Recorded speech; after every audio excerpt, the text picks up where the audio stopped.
Libia sigue sumida en el caos y la incertidumbre 5 años después de la caída del régimen del coronel Muammar Gaddafi. A la falta de unidad política entre los grupos que controlan las regiones de Cirenaica en el este y Tripolitana en el oeste, hay que sumarle ahora la presencia de milicianos locales y extranjeros que operan a las órdenes del grupo terrorista Daesh o Estado Islámico. El temor de las grandes potencias de que Daesh traslade ahora el grueso de sus operaciones al país magrebí quedó evidenciado días atrás cuando Estados Unidos anunció que comenzaría a bombardear posiciones del autoproclamado Estado Islámico en Libia.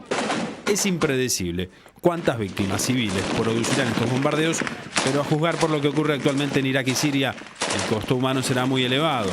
Y es que la intervención de la OTAN en 2011 en apoyo de los grupos rebeldes que buscaban desalojar del poder a Muammar Gaddafi terminó con un resultado desastroso. Rápidamente surgieron los intereses tribales contrapuestos, rivalidades entre los herederos del régimen en Trípoli y los rebeldes de Bengasi, que reclamaban compensación por décadas de lo que ellos denominan como abandono político y desidia del régimen de Gaddafi. Lo triste es que un país con una población de 6,5 millones de habitantes y reservas de petróleo estimadas en 46.000 millones de barriles antes de 2011 no puede reactivar su economía y ofrecer un sustento digno que evite que miles de jóvenes libios atraídos por la parafernalia de guerra y victoria que exhibe Daesh decidan unirse a sus filas. Si en el 2010 se producían 1.559 barriles de crudo por día, en 2015 esa cifra alcanzó solo los 400 barriles. Según el Banco Mundial, el PBI total de Libia se redujo de casi 75.000 millones de dólares en 2010 a menos de la mitad en el 2015. Libia se ha convertido en terreno fértil para grupos beligerantes de distinto signo y todo tipo de mafias que trafican desde armas, personas o droga, lo que preocupa cada vez más a sus vecinos al norte del Mediterráneo, un mar que divide, pero finalmente no separa a los designios de estos países sumidos en transiciones políticas convulsas del futuro de una Unión Europea que se muestra vulnerable y temerosa frente al avance de un islamismo radical y violento que amenaza la seguridad internacional. El desempleo afecta ya al 48% de los libios que ahora ven el país plagado de grupos guerrilleros y milicianos llegados de Túnez, Siria o Irak. A pesar de sus muchas sombras, regímenes como el de Gaddafi lograron invertir en educación, infraestructura básica y proyectos para el desarrollo que ahora han quedado estancados. Al igual que sucede en Irak, cabe preguntarse si la intervención occidental sirvió para mejorar la calidad de vida de los ciudadanos libios o si por el contrario hoy viven una situación de incertidumbre y desamparo mayor de la que existía con Gaddafi. Hoy se cumplen 2 años del inicio de la coalición que combate al Estado Islámico, ¿no? Y ahora los bombardeos empiezan en Libia. También, sí. ¿Esto qué tiene que ver? ¿Tiene algo que ver? Sí, evidentemente están expandiendo el área en la que creen que pueden estar bombardeando a focos infecciosos o digamos posiciones de Daesh, el autoproclamado Estado Islámico, que yo creo que es hora ya de utilizar el acrónimo en árabe para restarles esa pequeña cuota de legitimidad que también contribuimos desde los medios a darles, toda vez que decimos que son un Estado cuando en realidad no lo son. Ahora bien, han sido más de 15.000 operaciones aéreas las que se han llevado a cabo en estos 2 últimos años y se ha reducido muy poco o se le ha restado muy poco territorio de control al Estado Islámico, con lo cual yo creo que realmente lo que vamos a ver es que otra vez el pueblo libio, es decir, civiles, inocentes, van a pagar con sus vidas estos bombardeos que ahora inicia hace una semana ya Estados Unidos en Libia. 48% de desempleo actualmente en Libia, decía el informe, hace 5 años durante el gobierno de Gaddafi y durante muchos años fue una de las naciones más desarrolladas de África en prácticamente todos los rubros, en educación, en alimentación. En la esperanza de vida, es decir, la esperanza de vida, por ejemplo, en Libia era del 75,5 años de media en el caso de los hombres y para las mujeres un poquito más, 77 años. Pero evidentemente es un país riquísimo, tiene reservas bastante importantes, como veíamos, unos 46.000 millones de barriles de petróleo que ahora no puede explotar a cabal conciencia, pero además es un país totalmente dividido, fracturado en 2. Tenemos 2 gobiernos, tenemos 2 parlamentos. La comunidad internacional encabezada por Estados Unidos, la Troika Europea y Naciones Unidas apoyan al gobierno que está instalado en Tobruk, al este del país, donde también se dio aquella revuelta o cuando los rebeldes comenzaron a exigir otro tipo de cambios al régimen de Gaddafi en Bengasi hace ya 5 años. pero evidentemente esto no es lo que el pueblo pedía, ¿verdad? Es decir, esta fractura, y es un caso de Estado fallido, claro, y lo que preocupa es que hay muchas más de 1000 milicias de insurgentes que están allí batallando, que están en un campo de batalla campal y que realmente no sabemos quién está gobernando el país. Y esto es lo que preocupa, que estos bombardeos esconden una vez más otro tipo de parafernalia, otro tipo de planificación, seguramente para asestar un golpe no solo al Estado Islámico, sino para conseguir algún otro objetivo en un país que es muy cercano en el Mediterráneo al sur de Europa, ¿no? ¿Fue peor el remedio que la enfermedad? Porque el problema era Gaddafi, sí. Y ahora extrañan a Gaddafi, de cierta forma. Claro, sin lugar a dudas. Gaddafi fue el enfant terrible del terrorismo en los años 80, ¿verdad? Se opuso al presidente Reagan, tuvieron ahí sus idas y vueltas. Recordemos también lo que fueron los bombardeos sobre Escocia, sobre Lockerbie, con el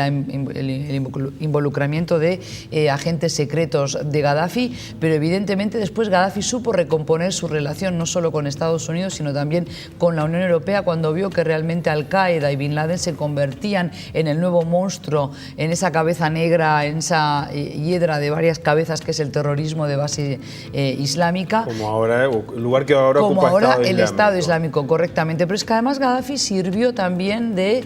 carcelero a cielo abierto para los miles y miles de africanos subsaharianos que querían llegar a través de las costas de Mauritania, pero también de Libia, hacia España o hacia Italia, ¿no? Con lo cual ahí vimos a un primer ministro como Berlusconi que exigió a la Unión Europea el fin del embargo de armas a Libia para poder vender las armas italianas, por ejemplo, a su socio y aliado en el norte de África, en el Magreb, a Gaddafi. Con lo cual yo creo que hay que entender que aquí ha habido un manoseo de la geopolítica que no se nos ha contado la verdad, como no se hizo tampoco cuando se invadió unilateralmente por parte de Bush Jr., presidente, a Irak, y que vemos entonces a una OTAN que intenta supuestamente salvar a los civiles de ese acoso de los aviones, de la aviación de Gaddafi, pero que finalmente lo que vemos es un país abocado al desastre, ¿no? ¿Cómo influye, Susana, toda la situación que algo mencionaba el informe, pero que es muy notoria en muchos de esos países, la situación tribal, las distintas tribus que hay o los distintos grupos étnicos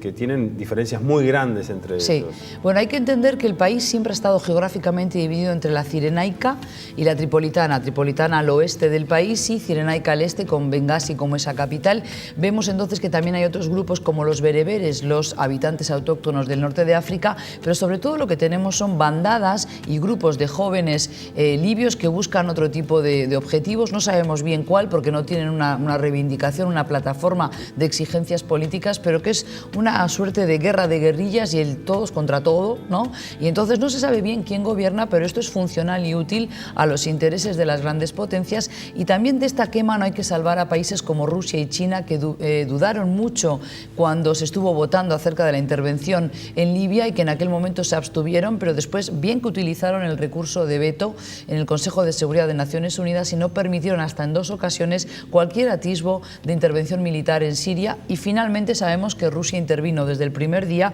pero también desde agosto del año pasado, claramente con bombardeos a las posiciones de los rebeldes o de aquellos que se oponen al ejército y al gobierno de Al-Assad en Siria. Con lo cual, en el caso de Libia, como queda muy lejos de los intereses y sobre todo del feudo geopolítico de Putin, creo yo, ahí se dejó hacer a Estados Unidos, pero también a Francia, con un Sarkozy que había metido la pata con Ben Ali de Túnez, al cual le había ofrecido hasta la última noche, hasta el 13 de enero del 2011, le había ofrecido armas para combatir y para aplacar las revueltas en Túnez. Finalmente eso se supo en Francia y la calle, la opinión pública se mostró muy desfavorable a esa actitud de su presidente, y es por eso que yo creo que Cameron de Gran Bretaña, pero también Sarkozy, lideraron a la OTAN en lo que fue el acoso y derribo al régimen de Gaddafi, que como sabemos era muy resiliente. Les llevó muchos meses encontrarlo, pero también derrocarlo. Murió en octubre del 2011. Y que además, vale recordar que lo mataron peor que a cualquier animal, sí, porque lo capturaron vivo y sí, las milicias lo entregaron lo a sus rebeldes, sí, dieron sí. sus coordenadas cuando estaba huyendo hacia Níger en un convoy. Hablaban de civilización, sí, pero en ese caso claro, nunca recibió un aplicaron. Juicio justo, como tampoco sabemos el paradero de su hijo y heredero Saif al-Islam, ¿verdad?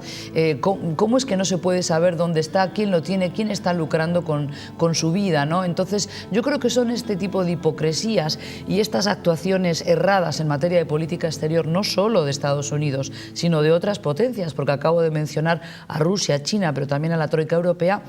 lo que finalmente desagrada, pero además hace sumar enojos a una población joven musulmana que se encuentra muy desnorteada por estas horas, sobre todo en países como Siria, como Irak, como Libia, donde lo que tenemos es un estado de guerra y un estado fallido, donde ya no sabemos si hay instituciones a las cuales llamar Estado. ¿Y dónde está la raíz de este conflicto? Porque veíamos que hay muchísimos protagonistas, veíamos que está el tema del Estado Islámico, hay como una cortina de humo, ¿no? O sea, ¿cuál es el verdadero problema de lo que está pasando aquí? El Estado Islámico ha sido una creación, evidentemente, pero además se sabe a través de documentos de la CIA, pero también a través de, digamos, bueno, no rumorología, sino de informes bien pensados y que van siguiendo la temática día a día, que la CIA estuvo en connivencia con países del Golfo Pérsico, como por ejemplo Qatar o Arabia Saudí, sobre todo con financiación saudí, captando, pero también atrayendo y entrenando a agentes en Afganistán para luego enviarlos a Yemen, enviarlos también a Siria, Irak y por supuesto a Libia, ¿verdad? El Estado Islámico y toda esa parafernalia de guerra a la cual nos están habituando a través de las redes sociales, pero también de videos con una factura técnica casi de Hollywood, diríamos, ha sido una invención de servicios secretos varios, no solo de un país, ¿verdad? Ahora bien, lo que interesaba era derribar a un régimen como el de Gaddafi, que a pesar de haberlo readmitido en el seno de la comunidad internacional, era un líder molesto, no solo para Estados Unidos, para los países europeos, sino para los propios árabes y en especial para las monarquías árabes, porque lo encontraban un personaje excéntrico y fuera de control. Por eso Gaddafi en sus últimos años también se había volcado mucho más hacia la política exterior en África. Tenía mucha más prédica y muchos más apoyos en el continente africano que entre los hermanos árabes. Tú mencionaste el veto de las potencias en el Consejo de Seguridad de Naciones Unidas. Justamente, ¿qué perspectivas hay teniendo en cuenta que cada una de las medidas y teniendo en cuenta aparte la presencia uruguaya en el Consejo de Seguridad de Naciones Unidas, no hay muchas alternativas porque las resoluciones en general son vetadas por las potencias sobre las cuales tienen efecto las resoluciones? Exactamente, yo lo que creo es que hay presiones muy grandes en ese Consejo de Seguridad y evidentemente los que reciben mayor presión son los países que ocupan un asiento no permanente, como es el caso de Uruguay. Pero por eso es muy importante seguir de cerca estas dinámicas regionales para comprender qué estamos haciendo, ¿verdad? Porque no vaya a ser que ahora, con la excusa de combatir al Estado Islámico, ahí tenemos el ejemplo, 2 años de combate diario, de más de 15.000 operaciones de bombardeos aéreos, miles y miles de civiles muertos, quemados, hospitales y escuelas destruidas, servicios como por ejemplo de agua potable, pero también tendido eléctrico totalmente en ruinas, y sin embargo seguimos sin poder acabar con este grupo que salió solamente, o sea, surgió de la nada hace 2 años. Esto no es creíble, algo nos están ocultando, y lo que sí es muy preocupante es que Libia se ha convertido en el feudo de varias mafias que trafican todo tipo de ilícitos, personas, órganos, pero también armas, droga